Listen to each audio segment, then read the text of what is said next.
Engkau wanita paling mulia, pendamping sempurna, dakwah baginda, cinta pertama Rasulullah.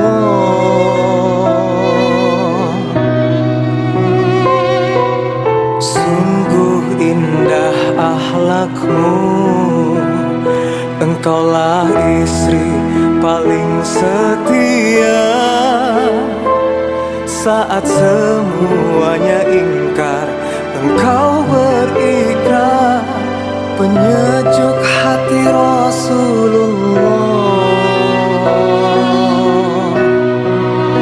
Khadijah, namamu selalu ada di hati Rasulullah. Cintamu terukir indah di surga.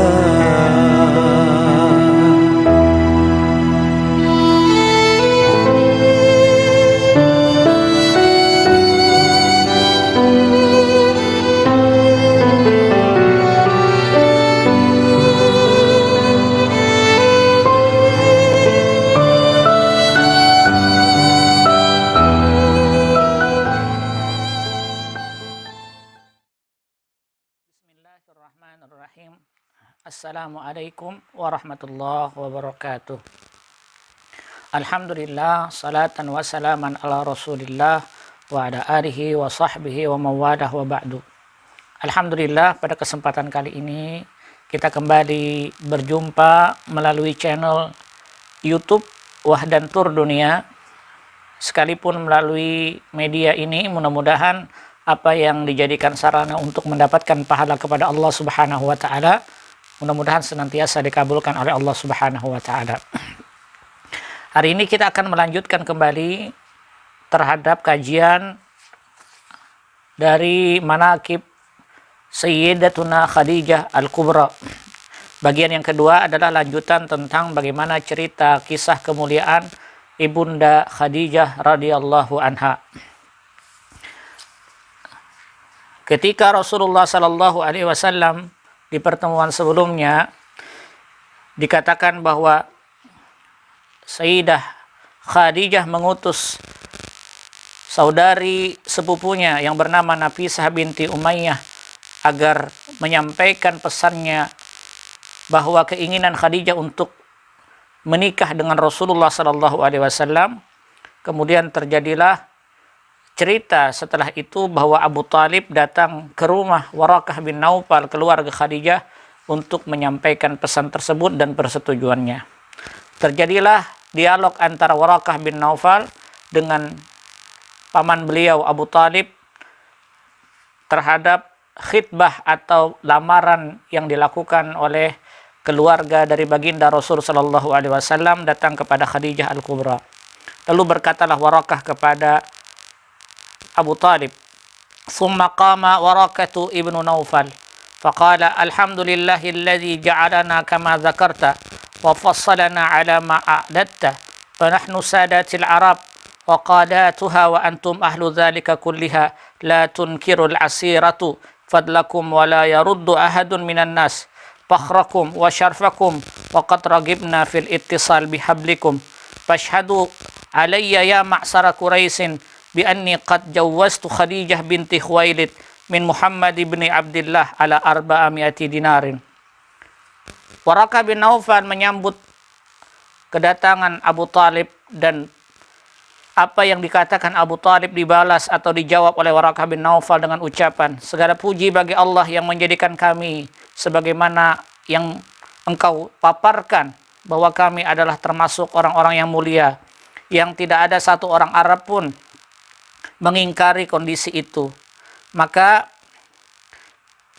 kami menginginkan menghubungkan tali silaturahim, menghubungkan tali persaudaraan antara kami dari keluarganya Khadijah kepada Muhammad bin Abdullah.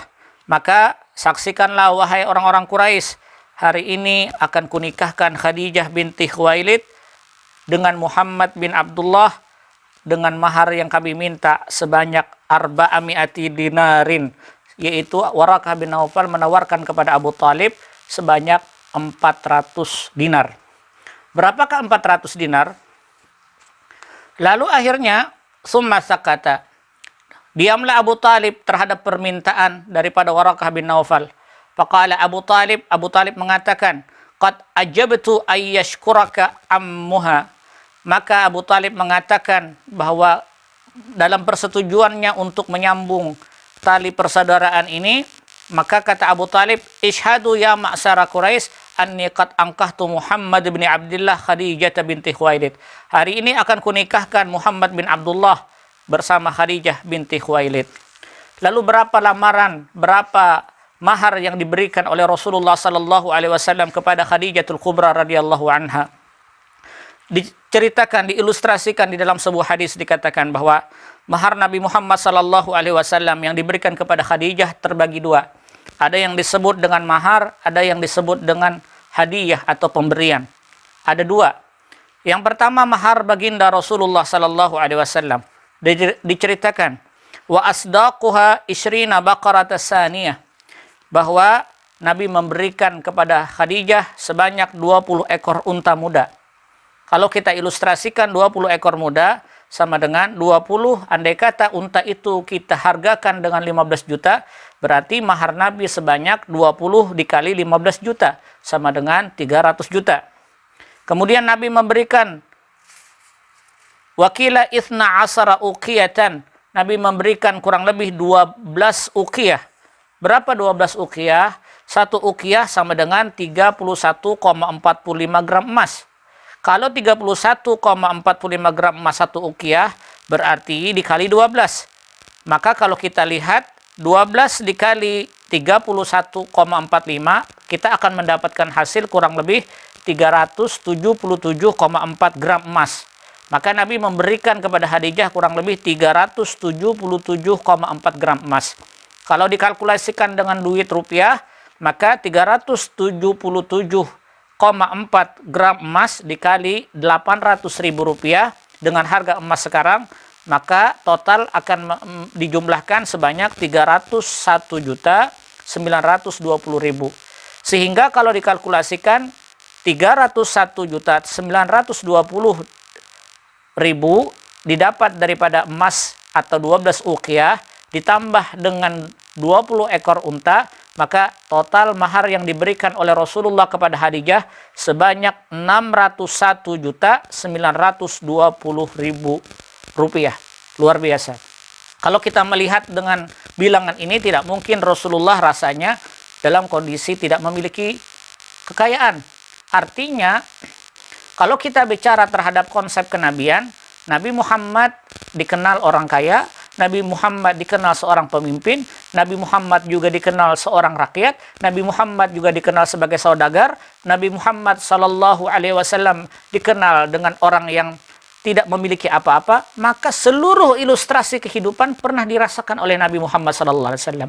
Oleh sebab itu Al-Qur'an mengatakan laqad kana lakum fi Rasulillahi uswatun hasanah liman kana yarjullaha wal yaumil akhir. Tidak ada istilah bahwa Nabi tidak dijadikan sebagai panutan. Sehingga Al-Quran mengatakan laqad kana lakum, sungguh Muhammad pada dirimu terdapat adalah satu uswah, satu panutan untuk seluruh umat manusia. Tapi dengan catatan, orang yang menjadikan Rasulullah sebagai panutan, mereka yang yakin akan adanya alam akhir. Inilah kalau kita melihat luar biasanya baginda Rasulullah sallallahu alaihi wasallam menghargai kepada Khadijatul Kubra radhiyallahu anha. Ini dari sisi mahar. Dari sisi pemberian, berapa pemberian Nabi? Dalam riwayat diceritakan Rasulullah sallallahu alaihi wasallam memberikan sebuah pemberian kepada Khadijah radhiyallahu anha sebanyak 400 dinar. Kalau 1 dinar itu sama dengan 4,25 gram emas, maka 400 dinar kali 4,25 gram emas sama dengan 1,700 gram emas. Artinya 1 kilo 700 gram. Maka kalau kita kalkulasikan dengan uang 800.000 1 gramnya, maka Nabi memberikan hadiah kepada Khadijatul Kubra sebanyak 1,3 miliar rupiah. Subhanallah. Inilah yang dilakukan oleh Rasulullah Sallallahu Alaihi Wasallam untuk menghargai Khadijah sebagai calon atau sebagai pendamping hidupnya ketika Rasulullah melamar Khadijatul Kubra radhiyallahu anha. Nah, ketika terjadi pernikahan luar biasa, Rasulullah pun menyembelih beberapa ekor unta untuk diberikan kepada orang-orang yang ada di sekitarnya. Disitulah terjadi walimah antara Rasulullah dengan Khadijatul Kubra. Berubahlah drastis kehidupan kota Mekah dengan bertemunya dua orang yang paling berpengaruh di kota Mekah. Pertama, Khadijah selaku pemilik modal usaha. Yang kedua, Rasulullah Sallallahu Alaihi Wasallam yang dikenal dengan Al-Amin. Seluruh masyarakat Mekah akhirnya berhutang budi kepada Khadijah, sebab satu sisi Rasulullah adalah orang yang paling tangguh dan paling terpercaya di dalam berdagang. Satu sisi Khadijah lah yang memiliki permodalan besar di kota Mekah pada masa itu. Lalu kalau kita menceritakan tentang Khadijah, pernikahan beliau dengan Rasulullah adalah pernikahan yang ketiga. Walamma tajawwazat Khadijatu sayyida waladi Adnan. Sekalipun Khadijah menikah dengan Rasulullah, wa kana qad tajawwajaha qablahu rajulani.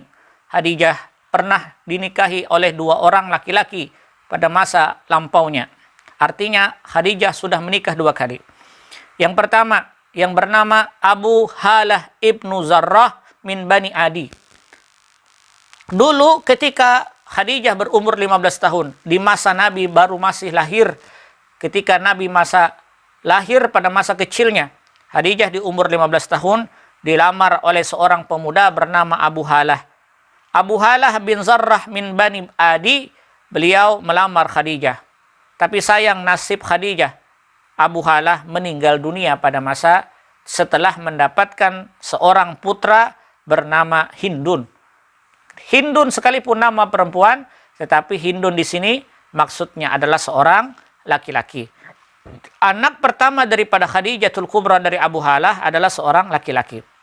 Kemudian setelah wafatnya Abu Halah, tidak berapa lama kemudian Khadijah dilamar oleh seorang pemuda tampan, pemuda kaya raya bernama Atik bin A'id bin Makhzum Al-Qurashi. Atik adalah seorang saudagar kaya yang memiliki banyak harta di dalam perdagangan. Dari pernikahan dengan Atiklah Khadijah menuai banyak kenikmatan dan menuai banyak harta. Dari situlah diceritakan Khadijah mulai mendapatkan kekayaan. Sehingga boleh disimpulkan bahwa Khadijah radhiyallahu anha itu kaya bukan karena dari orang tuanya, tetapi Khadijah kaya adalah karena diberikan karunia oleh Allah mendapatkan suami yang kaya pada masa dulunya yang bernama Atik bin A'is bin Makhzum Al-Qurashi. Dari pernikahan dengan Atik bin A'is bin Makhzum Al-Qurashi, Khadijah dikaruniakan seorang anak bernama Hindun, tetapi seorang perempuan. Hindun inilah yang nantinya menjadi rabib atau pemelihara atau baby sister terhadap anak-anak Khadijah yang didapatkan dari baginda Rasul Sallallahu Alaihi Wasallam, yang diantaranya adalah Hindun memelihara Sayyidatuna Fatimah Zahra. Sayyidah Fatimah Zahra dirawat dan dipelihara pada masa dulu oleh Hindun, anak daripada Khadijah melalui Atik bin A'is bin Makhzum Al-Qurashi. Kalau kita melihat Abu Halah Hindun mendapatkan Hindun laki-laki. Hindun ini dia adalah seorang sahabat yang mulia. Dia pernah ikut serta di perang Badar dan di perang Uhud, anak Khadijah yang pertama. Waqad rawa hadisan masyhuran fi sifatin Nabi. Bahkan Hindunlah yang meriwayatkan hadis yang bercerita tentang sifat-sifat baginda Rasulullah sallallahu alaihi wasallam. Wa qutila yaumal jamal ma'a sayyidina Ali dzil wajhil mukarram. Tetapi sayang beliau syahid di medan pertempuran di perang Jamal bersama Sayyidina Ali bin Abi Thalib. Wa dzakara ba'duhum annahu mata bil Basrah bi ta'un. Tetapi dalam riwayat yang lain bahwa Hindun anak pertamanya Khadijah dari Abu Halah ini meninggal karena kena wabah penyakit menular. Diceritakan bahwa pada masa itu di Basrah, pada masa Sayyidina Umar bin Khattab di Basrah, ada penyakit menular yang ketika itu menimpa masyarakat muslim dan kurang lebih sab'una alfa kulluhum muslimun, 70.000 orang muslim meninggal dunia dengan wabah ini. Karena itu banyak jenazah-jenazah yang ada di kota Basrah pada masa itu karena taun, sehingga orang-orang tidak berani masuk ke kota Basrah pada masa itu. Tetapi di antara jenazah yang amat mulia pada masa itu sekalipun tidak dihiraukan oleh banyak orang, jenazah Hindun, anak daripada Sayyidah Khadijah, ini terpelihara daripada kebusukan. Allahu Akbar, luar biasa. Inilah cerita Hindun daripada anak baginda, anak daripada istri Rasul sallallahu alaihi wasallam, Khadijah al-Kubra radhiyallahu anha. Lalu setelah terjadinya pernikahan, maka proses terjadi setelah ini kehidupan Rasulullah sallallahu alaihi wasallam berproses terhadap proses kehidupan wahyu. Karena Khadijah dinikahi oleh Rasulullah sallallahu alaihi wasallam pada umur 25 tahun. Rasul berumur 25 tahun dan Khadijatul Kubra radhiyallahu anha berumur pada masa itu 40 tahun. Setelah itu 15 tahun ke depan, setelah umur Rasulullah mencapai 40 tahun, maka mulai diceritakan terhadap cerita keislaman.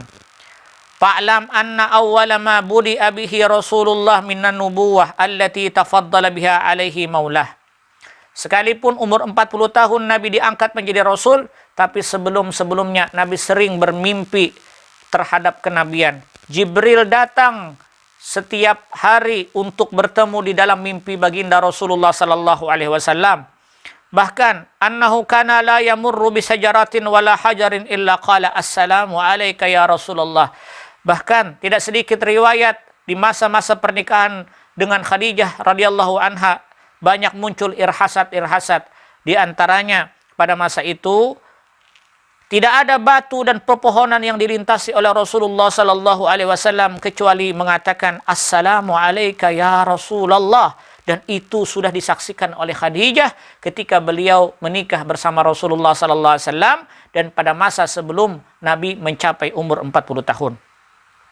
Bahkan pakana yujawiru min kulli sanatin syahran fi Hira. Rasulullah setiap tahun pasti menyisihkan waktu selama 1 bulan untuk menyendiri di Goa Hira atau di gunung yang tertinggi pada masa itu yang terdapat goa di atasnya bernama Goa Hira. Mustaghillan bil ibadah wat tafakkur fi malakutil ardi was sama. Apa yang dilakukan oleh Rasulullah pada masa itu? Beliau berpikir melakukan ibadah di sana karena ibadah pada masa itu sudah terjadi, diajarkan dengan cara melakukan salat sebanyak pagi dan petang pada masa itu. Wa kana idza kharaja ila Hira tatakaffadu Khadijah bi kulli hajati. Tetapi sekalipun Rasulullah menyendiri di Gua Hira yang kalau kita mengikuti langkah-langkahnya dari rumah Khadijah radhiyallahu anha menuju Jabal Nur yang dikenal sekarang adalah gunung yang bercahaya yang dulu disebut dengan Hira, Jabal Hira pada masa itu, kalau dihitung secara waktu naik ke atas kurang lebih 1,5 jam. Itu kalau menggunakan anak tangga. Bagaimana dengan kondisi dulu yang pada masa itu gunungnya berbentuk batu-batuan, tidak ada alat bantu seperti anak tangga.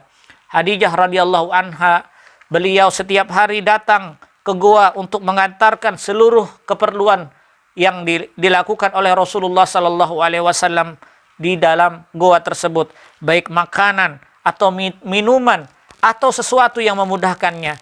Tetapi hebatnya Sayyidah Khadijah radhiyallahu anha, tidak sedikit pun keluhan untuk mengatakan sesuatu yang tidak berharga, yang tidak bermanfaat kepada suaminya. Begitu tabahnya beliau, begitu luar biasanya melayani baginda Rasul sallallahu alaihi wasallam. Wa marratil ayyam ala hadzal nizam fama akmalal arba'ina ala tamam. Sampai satu ketika setelah beberapa hari demi hari melintas, bulan demi bulan melintas, tahun demi tahun berlalu, sampai pada masa umur Rasulullah mencapai 40 tahun. Hatta ja'al yaumul ladzi hayya'athul qudratur rabbaniyah. Di situ di mana Allah telah memilih hari yang akan menjadikan persiapan bagaimana Allah memasukkan sifat-sifat ketuhanan, sifat-sifat penanaman ketuhanan yang ingin disampaikan baginda Rasulullah sallallahu alaihi wasallam sebagai risalah kenabian kepada seluruh umat manusia. Wa huwa fi wahdatihi at-ta'abbudiyah. Di situ Rasulullah menyendiri untuk siap-siap menerima wahyu. Tiba-tiba pada masa itu di bulan Ramadan turunlah Jibril dengan berwujud nyata, yaitu dengan wujud aslinya. Lalu Jibril mengatakan, wa qala lahu iqra. Turunlah surah Al-Alaq.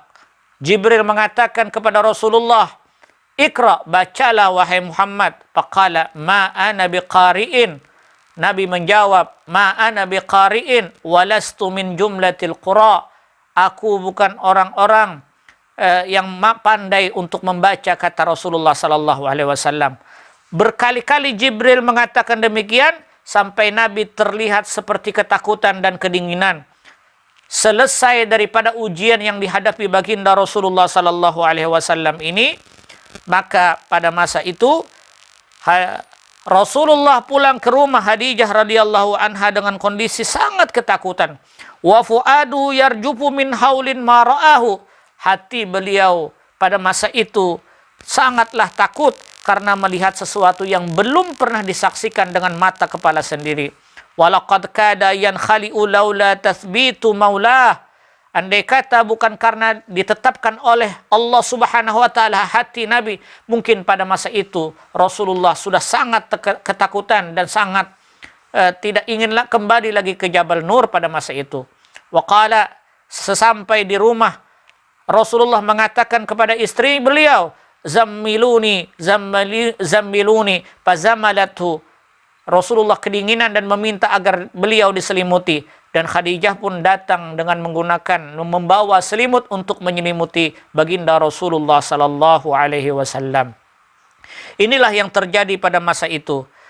Ketika Rasulullah dalam kondisi gelisah dan kondisi tidak nyaman karena mendapatkan wahyu pertama, karena ketakutan pada masa itu, keluarlah ucapan-ucapan yang menenangkan kepada Rasul daripada Khadijah radhiyallahu anha. Apa yang disaksikan oleh Sayyidah Khadijah sebelum menikah dengan Rasulullah, beliau sudah tahu bahwa suami yang telah menikah dengannya atau Muhammad ibnu Abdillah yang telah menikah dengan Khadijatul Kubra adalah nantinya akan dipilih menjadi seorang nabi dan rasul.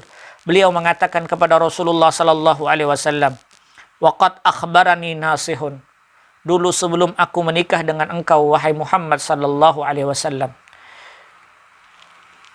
ketika aku masih kecil, 20 tahun yang lampau, seorang rahib bernama Buhaira, ternyata Khadijah sudah pernah bertemu dengan pendeta Buhaira. Beliau menceritakan kepadaku, wa amarani an atajawwajaka. Aku diperintahkan nantinya untuk menikah denganmu. Qabla isrina minas sinin. Sebelum kita bertemu 20 tahun yang lepas, aku sudah diperintahkan agar aku menikah dengan engkau. Karena sudah terlihat tanda-tanda kenabian, sedangkan engkau pada masa itu masih teramat kecil. Summan talak bihi ila Warakah bin Naufal. Dalam kondisi ketakutan itulah akhirnya Khadijah radhiyallahu anha memutuskan untuk membawa baginda Rasulullah ke rumah paman beliau, Warakah bin Naufal. Karena Warakah bin Naufal pada masa itu adalah orang yang paling mengerti dengan istilah-istilah yang terdapat di dalam ahlil kitab. Wa akhbarathu bitafsil. Khadijah bercerita kepada Warakah bin Naufal. Lalu Warakah bin Naufal mengatakan, faqala li sayyidina Muhammadin sallallahu alaihi wasallam. Warakah mengatakan kepada Rasulullah sallallahu alaihi wasallam, hadisni bi fammika ayyuha sayyidun nabil. Warakah mengatakan kepada Rasulullah, ceritakan kepada saya wahai tuan yang amat cerdas. Fa akhadha yuhaddithuhu bima ra'ah wa sami'ahu min sayyidina Jibril alaihi salam. Lalu Rasulullah menceritakan apa yang didengarnya, apa yang dilihatnya daripada Sayyidina Jibril alaihi salatu wassalam. Faqala Warakah mengatakan, hadza wallahi namusul jalil. Inilah yang terdapat di dalam kitab-kitab terdahulu bernama namus yang mulia. alladzi kana yanzilu ala Musa Rasulullah rasuli Bani Israel. Namus adalah utusan Allah yang turun kepada Nabi Musa untuk menyampaikan kerasulan untuk Bani Israel. Ya laitani akunu hadiran wa muayyidan li da'watika wa nasira. Kata Warakah bin Naufal, aku berharap satu saat aku menjadi pengikut engkau, menjadi pelindung engkau, dan menguatkan dakwah engkau, menjadi penolong engkau nantinya. Wa fi riwayatin anna Sayyidah Khadijah qalat li Rasulillah fi awwali amrihi idza jaa sahibuka bil wahyi fa akhbirni. Bahkan setelah diceritakan bahwa Khadijah membawa kepada Warakah bin Naufal, kemudian Khadijah bercerita kepada Rasulullah. Katanya, suamiku, andai kata nantinya temanmu yang membawa wahyu, maksudnya Jibril, datang kepada engkau, berikan kabar kepadaku. Falamma ja'ahu akhbaraha faqalat. Manakala Jibril bertemu dengan Rasulullah, lalu Rasulullah mengabarkan kepada Khadijah pada masa itu. Faqalat ijlis ala syakil aiman. Lalu dikatakan oleh Khadijah, duduklah engkau wahai suamiku di samping kananku.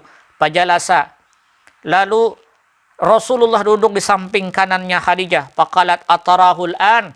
Sekarang apakah engkau masih melihat temanmu itu? Faqala na'am. Rasulullah menjawab benar. Qalat fatahawwala fa ijlis bi hijri. Kata Khadijah, engkau duduklah di hijri, di dalam ruanganku. Maksudnya di belakangku. Fatahawwala. Lalu Nabi dari sebelah kanan Khadijah berpindah ke belakang. Fatahawwala. Kemudian pada masa itu Khadijah bertanya kepada Rasulullah, hal tarahul an, apakah engkau melihat wahai suamiku terhadap temanmu yang membawa wahyu? Faqala na'am. Kata Rasulullah kepada Khadijah, betul, saya masih melihatnya. Parafa'at khimaraha an ra'siha. Lalu Khadijah mengangkatkan kerudung atau jilbab yang ada di kepalanya, diangkat oleh Khadijah kepala beliau, atau khimar sorban yang menutupi kepala beliau, atau yang disebut dengan sekarang jilbab Khadijah, diangkat oleh beliau manakala terlihat rambut beliau. Waqalat hal tarahul an, apakah engkau melihat wahai suamiku temanmu yang membawa wahyu? Faqalat la. Kata Rasulullah, tidak. Karena Khadijah yakin bahwa seorang malaikat tidak akan hadir apabila ada malaikat yang melihat bahwa di tempat itu ada aurat yang terbuka. Karena itu Khadijah membuka, mengangkatkan jilbabnya agar meyakinkan bahwa yang datang adalah malaikat Jibril pada masa itu kepada Rasulullah sallallahu alaihi wasallam. Coba bayangkan wahai wanita-wanita muslimah, andai kata engkau lepaskan jilbabmu, kehormatanmu, bagaimana malaikat bisa mendekat dan menjagamu setiap saat? Karena Khadijah radhiyallahu mengajarkan kepada kita bahwa jilbab adalah kehormatan. Malaikat akan melindungi seorang perempuan ketika dia menutup seluruh auratnya. Bagaimana kalau kita sudah meninggalkan, para perempuan-perempuan muslimah sudah meninggalkan, tidak ada lagi yang berjilbab, tidak ada lagi yang menutup aurat, maka tak akan ada penutup, tidak akan ada pelindung daripada malaikatur rahmah pada masa itu. Faqalat, lalu Khadijah mengatakan kepada Rasulullah, ma hadza bisyaitanin, maka aku yakin wahai suamiku, ini bukan syaitan. Hadza malakun min malaikatir rahman, inilah malaikat utusan Allah yang menjadikan engkau menerima wahyu. Inilah cerita yang kita tukil di dalam cerita bahwasanya Rasulullah sallallahu alaihi wasallam menikah dengan Khadijah dengan mahar yang luar biasa. Pernikahan beliau berbuah manis. Setelah 15 tahun Rasulullah menerima wahyu yang ditenangkan oleh ibunda Khadijah di dalam penerimaan wahyu itu, dan orang yang pertama meyakini bahwa itu adalah wahyu dari Allah adalah ibunda Khadijah radhiyallahu anha. Otomatis dengan keyakinan beliau bahwa orang yang pertama setelah disampaikan wahyu oleh Jibril kepada Rasulullah, orang yang pertama beriman kepada Rasulullah adalah Khadijah radhiyallahu anha. Mudah-mudahan apa yang kita ceritakan di manaqib Sayyidah Khadijah di bagian yang kedua ini akan bermanfaat. Insya Allah kita akan sambung, kita akan lanjutkan yang ketiga, berbicara terhadap khasaisul Khadijah, kemuliaan-kemuliaan Sayyidah Khadijah dan seluruh keturunan yang diberikan oleh Allah kepada Khadijah dan Rasulullah sallallahu alaihi wasallam. Apa yang bisa disampaikan sampai di sini dulu. Insya Allah kita akan bertemu di pertemuan yang akan datang, bercerita lebih banyak lagi terhadap sejarah kenabian Sayyidatuna Khadijah radhiyallahu anha. Semoga Allah senantiasa memberikan kita kekhusyuan di dalam ibadah di bulan Ramadan ini. Di hari ke-13 di bulan Ramadan ini, semoga Bapak Ibu seluruh pemirsa yang menyaksikan channel ini diberikan kekuatan agar menyelesaikan ibadah di bulan Ramadan di tahun ini dengan kekhusyuan dan penuh makna. Terima kasih atas segala perhatian. Mohon maaf atas segala kekurangan. Hadanallahu wa yakum ajma'in. Aqulu qawli hadza. Assalamualaikum warahmatullahi wabarakatuh.